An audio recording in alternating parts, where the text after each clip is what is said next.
안녕하세요, 하이드입니다. 드디어 을사년 새해가 밝았습니다. 다사다난했던 갑진년이 지나고 새로운 기운이 시작되었습니다. 시청해주시는 분들 모두가 좋은 일만 가득하시기를 바랍니다. 이번 시간에는 을사년 2월부터 3월까지 무인월에서 김묘월까지 전반적인 운의 흐름을 살펴보겠습니다.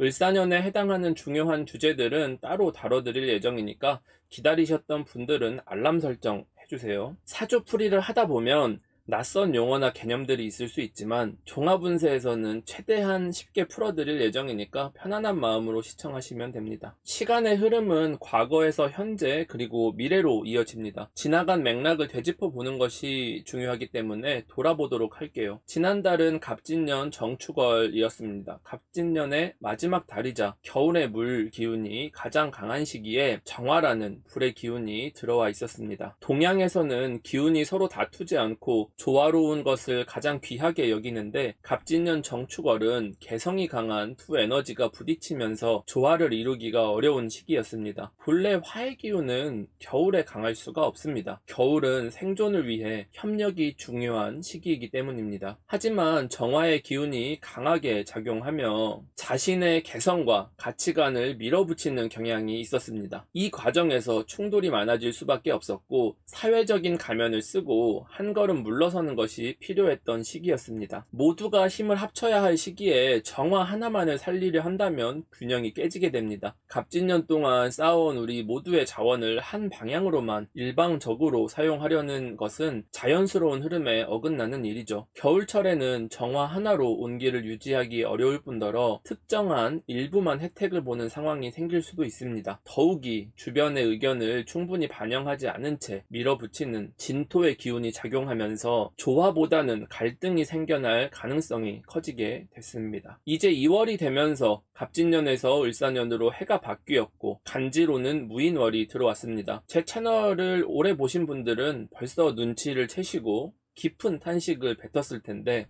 천간 무토의 지지의 인목 참 깝깝하다, 그쵸? 무토는 인목의 입장에서 너무 두꺼운 벽과 같아서 뚫고 나가기 어려운 환경을 의미합니다. 이를 과잉 보호하는 부모님의 모습에 비유할 수도 있습니다. 무인월의 기운을 보면 새싹이 커 나가야 하지만 거대한 벽에 막혀 있는 형상입니다.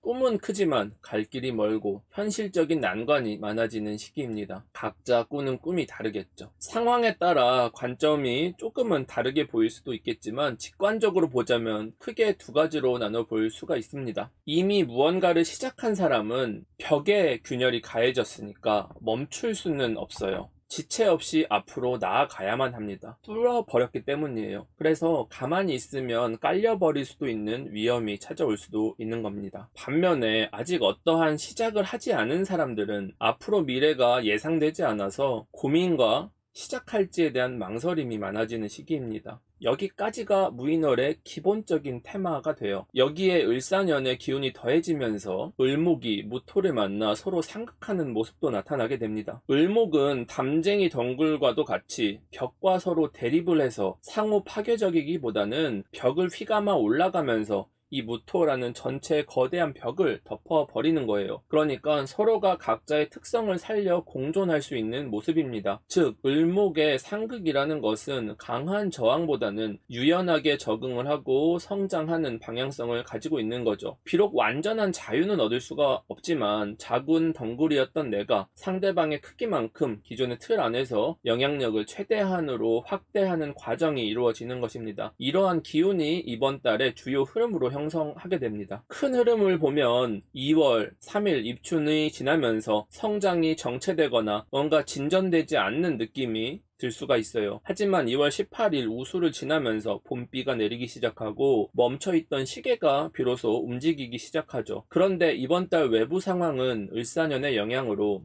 빠르게 변하고 복잡한 이해관계 속에서 돌아갑니다. 마치 고속도로에서 차들이 빠르게 질주를 하는데 나는 아직까지 출발도 못하고 끼어들 눈치만 보고 있는 느낌이죠. 반면에 내부적으로는 진행이 느리고 답답할 거예요. 주변 분위기에 휩쓸리지 않고 천천히 관계를 정리하면서 한 걸음씩 나아가야 하는 시기입니다. 어차피 속도가 나지 않아요. 을사년 무인월 같은 때를 옛날에는 사람을 고르는 시기라고 했어요. 어느 자리에 누가 적합한지 꼼꼼하게 따져보고 씨앗을 골라 심듯 인재를 선별하는 거죠. 그 과정에서 수많은 검토 과정들이 거쳐지게 됩니다. 그러니까 취업이나 이직의 문턱은 높아질 수밖에는 없어요. 그냥 그 사람의 단순한 능력 하나만 보는 게 아니라 두세 가지 다양한 역할을 할 수 있는지, 인성은 괜찮은지 이런 것들을 따지니까 더 까다로운 거예요. 그렇다면 내가 뭔가 움직여야 되는 상황이 되었을 때 어떻게 해야 되냐? 지금은 아직 때가 아닙니다. 너무 조급하게 움직이면 손해볼 가능성이 높죠. 그래서 작년부터 꾸준히 인맥을 다지고 내게 필요한 사람들을 미리미리 확보해두라는 조언을 계속 드렸던 거예요. 나의 그룹이 생겼다면 추천을 받을 수도 있는 것이고 그들의 소개를 받을 수도 있는 유리한 출발선에 설 수 있었지만, 그렇지 않다면 섣불리 나서기보다는 차근차근 준비를 해야만 합니다. 반드시 필요하지 않으면은 그게 채용되기가 굉장히 어려운 시점이에요. 이번 달은 내부와 외부의 온도가 다른 시기이기 때문에 이러한 과정에서 심적으로 불안감을 느낄 수도 있어요. 아직 해결되지 않은 일들이 많고 각종 문제들을 정리하는 과정이기 때문에 2월 초반에는 관망하는 게 좋습니다. 2월 18일 이후부터 천천히 시작을 해야 되는 거고, 경칩이 지나서 따뜻해질 때까지는 주변과 협력을 하면서 일을 진행을 해야 무리가 없을 거예요. 정리해보면 이번 달의 흐름은 크게 두 가지입니다. 첫 번째로, 아직 시작하지 못한 분들, 미래에 대한 확신이 부족해서 내가 시작을 못한 거예요. 고민이 깊어집니다. 만약 결정권이 나한테 있는 사람이 있을 거예요. 시작할지 말지에 대해서. 이런 분들은 아직 초반이기 때문에 더 많은 정보를 모아야 됩니다. 그 과정에서 혼자 끙끙대거나 내 멋대로 해석하지 말고 선배들이나 주변 지인들에게 조언을 구하셔야 돼요. 어떻게 시작하는 게 좋을지, 어떤 걸 하는 게 좋을지를 적극적으로 물어보시라는 겁니다. 하지만 결정권이 나한테 있는 게 아니라 뭔가 시작을 못했는데 상대방이 결정권을 가지고 있을 수가 있겠죠. 그런 경우는 그냥 아직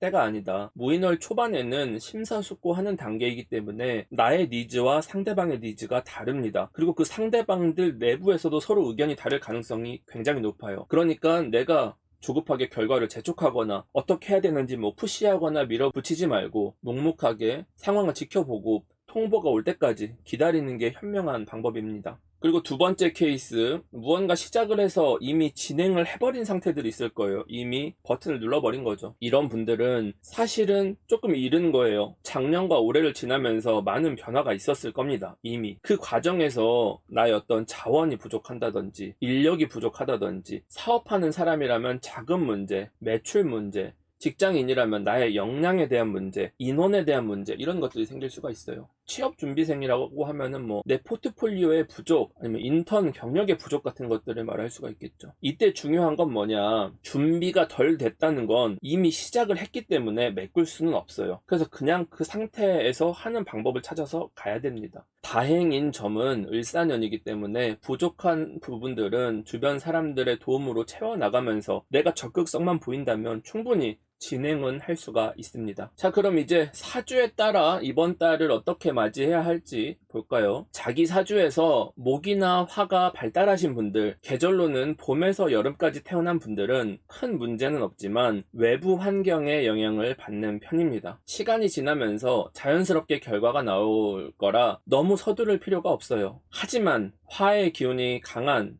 분들은 주의가 필요합니다. 화가 강하니까 나는 한다면 하는 사람이다 하면서 무턱대고 밀어붙이면 폭풍을 만난 난파선처럼 큰 충돌이 일어날 수도 있습니다. 이럴 때는 한 발 물러서서 방어적인 태도를 취하는 게 좋겠죠. 되도록이면 안 하는 게 맞습니다. 사주에서 토와 금이 발달하신 분들, 내가 원하는 방향으로 일이 쉽게 풀리지는 않을 가능성이 있습니다. 왜냐면 상대나 환경이 내 뜻대로, 내 의사대로 움직여지지는 않는다는 거예요. 그렇다고 가만히 있을 수는 없으니까 그들이 채워주지 않는 부분에 대해서는 내 힘으로 직접 채워야 돼요. 당연히 훨씬 수고롭고 자금이 조금 더 들어갈 수가 있겠죠.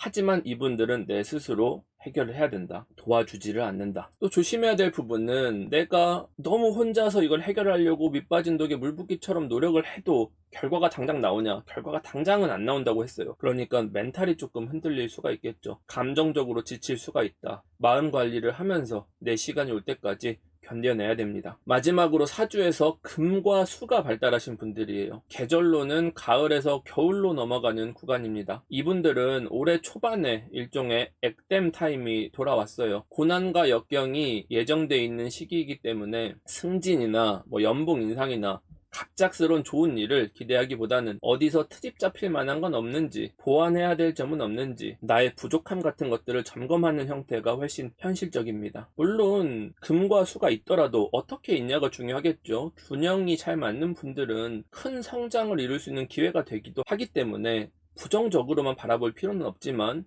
조심할 여지가 있다. 제가 운을 해석할 때 균형이 잘 맞는 사주다라고 하는 경우들은 오행의 각 글자들이 제자리에 있는 것을 말합니다. 목화라는 것은 천간에, 금수라는 것은 지지에 자리하는 게 기본적인 구성이에요. 무인월에 뿌리를 내린 씨앗이라는 것은 고난과 역경을 뚫고 나가려는 강한 의지를 가지고 있습니다. 지금은 속 시끄럽고 답답할 수 있겠지만 이 시기를 잘 지나가면 더 큰 성장을 이룰 수가 있습니다. 기본적으로 포텐셜이 높은 글자예요. 이번 달에 하면 좋은 일들은 시간 날 때 건강검진 같은 것들 미리 예약하는 거, 경쟁력이 내가 좀 부족했다 하는 분들은 그 실력을 보완하는 거, 학원을 다닌다든지 교육을 받는다든지 하는 거죠. 짬 나는 대로 내 분야의 공부 그리고 자기 개발에 투자를 해야 되는 겁니다. 아직 시작은 했지만 본격적인 진도가 나가지 않았기 때문에 올해 본격적인 변화가 시작되기 전에 미리 준비만 해둔다면 을사년이 달려나갈 때 남들보다 유리하게 시작할 수가 있겠죠. 그러니까 각자 사주에 따라서 마음을 먹고 의욕을 불태워 봅시다. 자, 오늘은 2월에서 3월, 무인월부터 김묘월까지 전반적인 흐름을 살펴봤어요. 새해니까 너무 무겁게 가지 않으려고 최대한 핵심만 정리해서 전달을 했습니다. 앞으로 을사년 신년 운세 풀이, 문제 해결 방법, 천간별 운세,